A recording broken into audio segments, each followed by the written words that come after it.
Thank you so much, Vijay sir. First of all, I'd like to extend my warm wishes, best wishes to all the club members and to Vijay sir as well.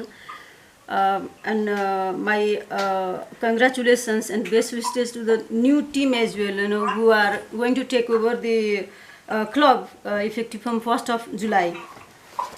And I think yes, I heard what Sanjay ji presented, and it was excellent. In fact, he has given all the pros and cons, what could be done, how it could be done, and he has presented well. I hope, and maybe I can give it on a committee-wise basis. What I have seen, in the committee itself, there are 5 committees, and it is well done by adding new generation under service committee, service project.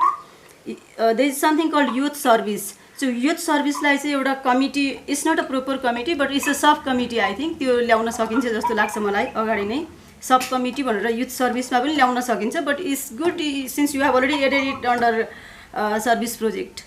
त्यो पनि ठिकै छ. अनि उहाँले सुरुमै भन्नुभयो right person in right place राखेको छु भनेर, and I hope the club is heading towards a positive direction in the coming year. So I'll go just committee wise. So यसमा what I have seen club administration मा everything is fine, except that त्यो 3 years को strategic plan जुन पठाउनु भएको छ त्यो मैले हेर्न पाएको छैन, र विजय सरले अहिले भन्नुभयो 3 years होइन 5 years गर्ने भन्ने प्लान थियो भनेर. I was not aware of that, so I'll discuss with Sanjay ji. र club renewal is very important, it's a must. And 2 वर्षदेखि भएको छैन भन्दाखेरि I am worried a bit, किन मैले बुझे अनुसारको चाहिँ 2 वर्ष अथवा 3 वर्षसम्म भएन भने क्लब नै अलिकति अप्ठ्यारोमा पर्छ, क्लबको एक्जिस्टेन्सको कुरा आउँछ भनेर यो कुरा हाम्रै क्लबमा पनि भइराखेको हुनाले I request Sanjay ji to take a lead on this and get it done at the soonest. अनि त्यसको लागि चाहिने जे हो अडिट रिपोर्ट्सहरू, फाइनेन्सियल रिपोर्ट्सहरू, त्यो चाहिँ I think you have to have it with you.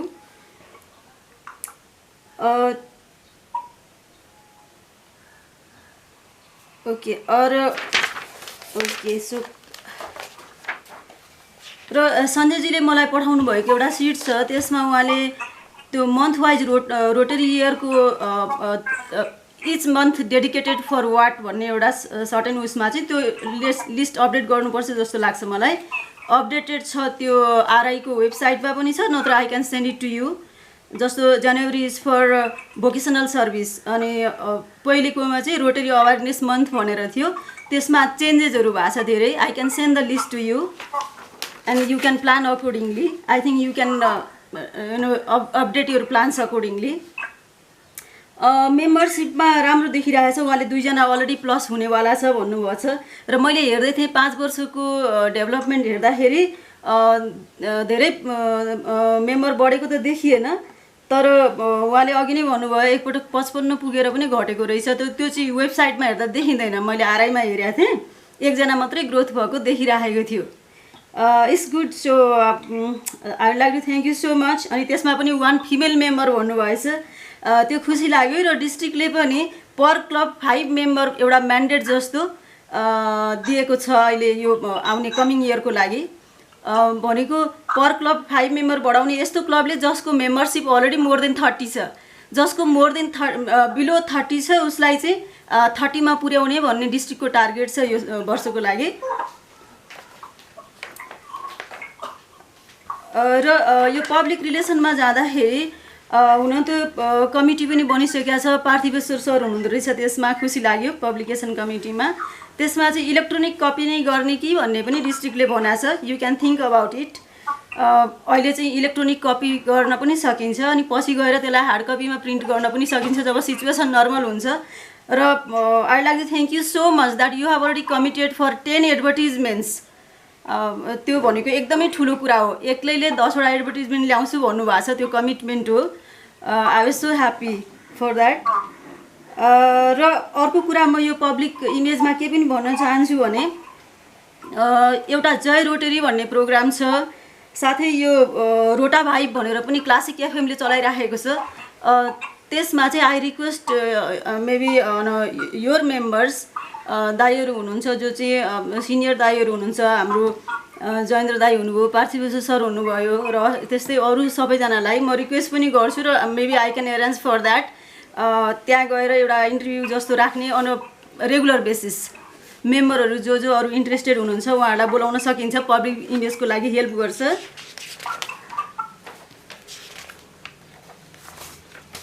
Service project अन्तर्गत पनि धेरै राम्रो कामहरू गर्ने प्लानहरू उहाँले प्रस्तुत गर्नुभएको छ। मेरो एउटा रिक्वेस्ट चाहिँ maybe you can just develop one signature project, flagship project अथवा सिग्नेचर प्रोजेक्ट गर्नुभयो भने राम्रो होला जस्तो लाग्छ, जुन मैले यहाँ देखेको छुइनँ। र साथै यो ग्लोबल ग्रान्ट अन्तर्गत कुनै प्लानमा छ यदि भने चाहिँ यो 30 जुनभित्र गर्नुभयो भने आरआईले दिने जुन 50% कन्ट्रिब्युसन छ त्यो आउनेवाला छ। तर 1 जुलाईबाट उनीहरूले चाहिँ त्यो 50% कन्ट्रिब्युसनलाई रोकिसकेको छ। सो 1 जुलाई पछाडि सबमिट गरेको प्रोजेक्टहरूको लागि आरआईको कन्ट्रिब्युसन आउँदैन, 50% आउँदैन।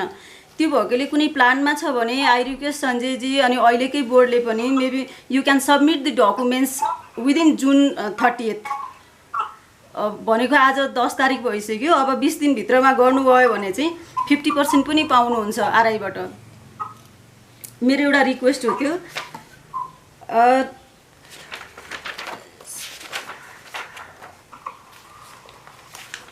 ओके, अघि नै भने मैले न्यू जेनेरेसन राख्नु भएको छ यहाँ, राम्रो कुरा हो। अथवा युथ सर्भिस कमिटी भनेर छुट्टै पनि क्रिएट गर्न सक्नुहुन्छ, इट्स अप टु यु। र पर मेम्बर जुन यसमा रोटरी फाउन्डेसनमा आउँदाखेरि पर मेम्बर डिस्ट्रिक्टले अहिले $25 म्यान्डेट दिने भनेर डिआरएफसीले अस्ति सेमिनारमा भन्नुभएको थियो र त्यो पनि 31 जुलाईभित्र सबमिट गर्नुपर्ने भन्ने थियो। त्यो अब कन्फर्मेसन आएको छैन। So will keep in touch with district and के अपडेट हुन्छ will keep talking and will take our actions accordingly. साथै अब ग्लोबल ग्रान्टको कुरा मैले अघि भनिहालेँ र भोलि ग्रान्ट सेमिनारको जुन वेबिनार छ त्यसमा अब पार्टिसिपेसनको लागि अघि इन्कमिङ प्रेसिडेन्टले पनि भन्नुभएको छ र जयेन्द्र दाईले पनि अघि भनिसक्नु भएको छ। 2 जनाभन्दा बढी गए पनि केही प्रब्लम हुँदैन। हुन त डिस्ट्रिक्टबाट 2 जना पर क्लबभन्दा बढी नगरौँ भन्ने छ, तर कतिवटा क्लबबाट एटेन्ड पनि नहुनु होला। So you can join as many as possible. अनि अर्को चाहिँ त्यो रेस्ट्रिक्टेड गिभिङ जुन छ, रेस्ट्रिक्टेड गिभिङ भयो भने चाहिँ like if some members in your club want to be a major donor or कुनै पनि किसिमको कन्ट्रिब्युसन भयो भने र आफ्नै क्लबमा आफ्नै ग्लोबल ग्रान्ट अन्तर्गत कुनै प्रोजेक्ट छ त्यसमा हाल्न चाहनुहुन्छ भने उहाँले रेस्ट्रिक्टेड गिभिङ गर्नुभयो भने त्यो पैसा फर्केर आउँछ र 3 वर्ष पनि पर्खिनु पर्दैन। That you can look into.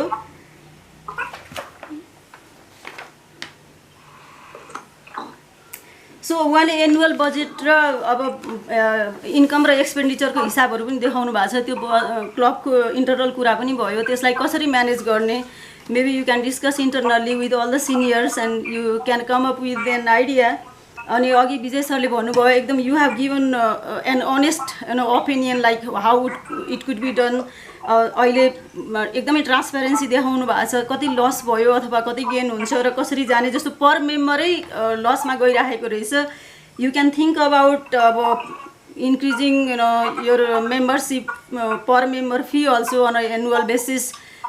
क्लबै घाटामा गएर त चलाउन गाह्रो हुन्छ होला। सो त्यो we can discuss I think in due course. So basically these are my observations and you have sent me the strategic planning also for the 3 years which I have not been able to go through because I got it only today morning. So I'll go through. If I have anything, any feedback on that, I'll come back to you. Thank you and wish you all the very best. Thank you.